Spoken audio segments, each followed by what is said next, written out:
Today, we are going on a journey. We're going to uncover the ultimate form of wealth. And we'll do it by pulling together the wisdom from some of the greatest financial minds in all of history to build a portfolio that can truly weather any storm.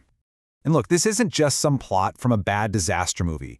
History is absolutely littered with examples of currencies that have just collapsed, whether it's from debt or war or just terrible mismanagement. So when that system we all rely on every single day just stops working, what's actually left? What has real, tangible value?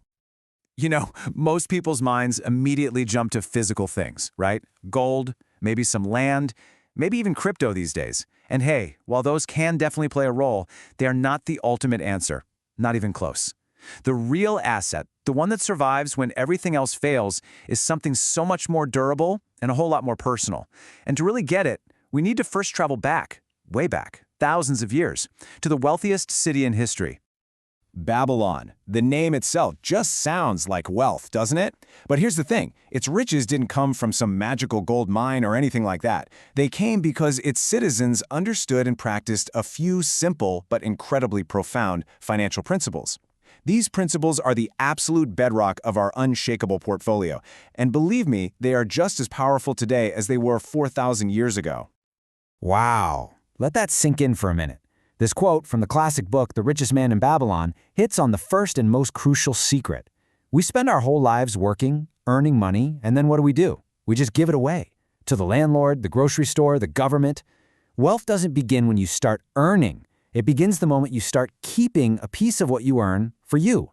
This simple act, paying yourself first, is the very first stone in the foundation of your financial fortress.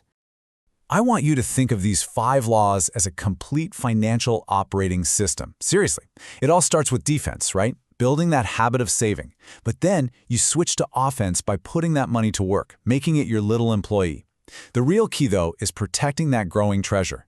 You do that by getting sound advice and staying inside what you know. Like the book says, you wouldn't ask a brickmaker for advice on buying jewels. This timeless strategy is our defense. Now, let's learn how to play offense from the modern masters. Okay, so with our defensive foundation in place, now we can really look at playing offense.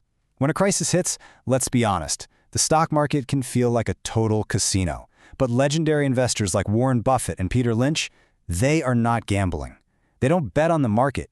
They invest in indestructible businesses, companies that can survive not just a recession, but a full-blown economic war. This right here is Warren Buffett's core concept. An economic moat is what makes a business pretty much unconquerable. It could be an iconic brand like Coca-Cola that everyone in the world knows. Or it could be just massive scale. Or maybe a deep-seated secret like a patent. When everything else is crumbling, businesses with these wide, deep moats are the ones that are left standing. They protect your capital like a fortress.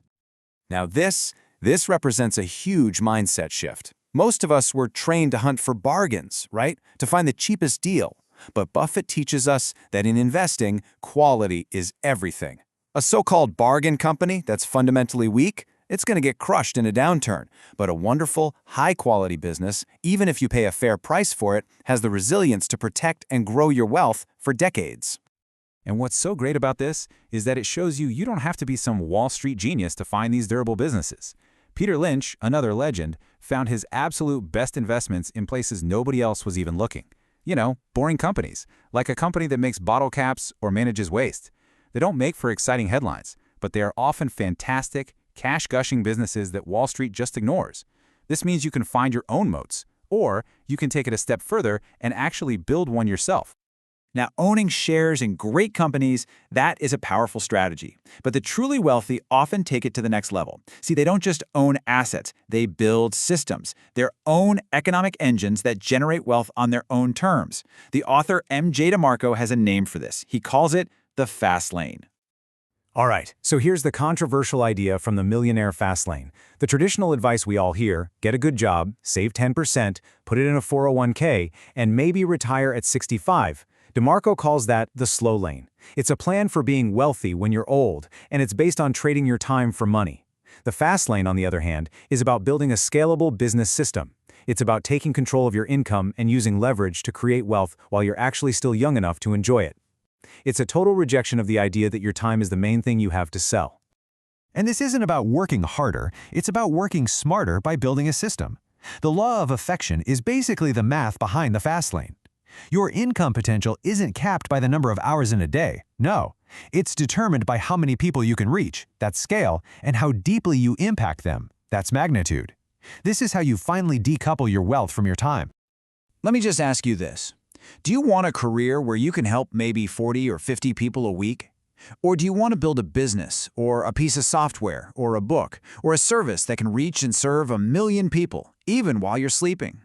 That question right there, that is the fundamental difference between the linear income of a job and the exponential potential of a fast-lane business. But you know what? Even building this incredible engine isn't the final answer to our question. Okay, so far we've talked about saving money, investing in great businesses, and building your own economic engine. These are all incredibly powerful external strategies. But what happens if the unthinkable occurs and you lose it all? A market crash, a failed business, some personal disaster? What's the one asset that remains? Well, it's the one you carry around between your ears. After studying over 500 of the wealthiest and most successful people of his time, Napoleon Hill, in Think and Grow Rich, came to this stunning conclusion. It wasn't their education, or their starting capital, or their connections that made the difference. No, it all started with a burning, all-consuming desire. Not a wish, not a hope, but a definite, pulsating obsession. This mindset, this internal fire, is the engine that drives every other strategy we've talked about. Without it, the best laid plans will absolutely fail at the very first sign of trouble.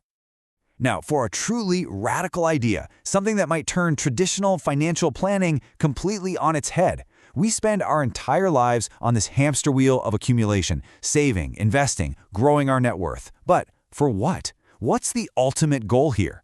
What if we're all playing the wrong game and measuring our success by the completely wrong metric? So Bill Perkins argues in his book Die With Zero that your life experiences are actually an asset class. Spending money on a trip or on time with your loved ones isn't just buying a moment of pleasure, it's an investment that pays what he calls a memory dividend.